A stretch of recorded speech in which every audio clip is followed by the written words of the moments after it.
যাবো না বা একটু বসে আছো, শোনো না, একটু বাজার নিয়ে আসো, বাসার বাজার লাগতো। ধরো এই যে টাকাটা নাও, নিয়ে একটু বাজার করে নিয়ে আসো তো। বাজার লাগবে? হ্যাঁ বাজার লাগবে। কি বাজার লাগবে?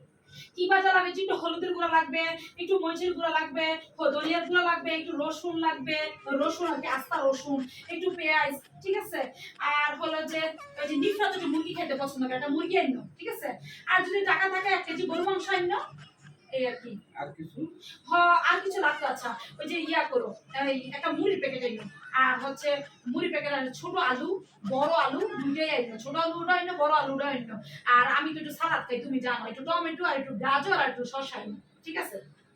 আমার তো মনে আনা যাবে, আর কিছু আনতে হবে না? না না, তোমার কাছে যদি তারপরে বাজার করার পরে টাকাতে বাজার করার পরে যদি থাকে, তাহলে তুমি একটা কাজ করো, তুমি চা খেয়ে এসো, আর নাহলে তোমার কাছে রেখে দাও, সমস্যা না, আমার টাকা ফেরত দিতে হবে না। আরে 1.5 টাকা দিছো, এটা তো শুধু চা। কোনো ফ্ল্যাট ট্যাট সহ কিনা যাবে, ফ্ল্যাট বাড়ি গাড়ি সহ কোনো কিনা যাবে। আচ্ছা ঠিক আছে, একটু চাই খাও।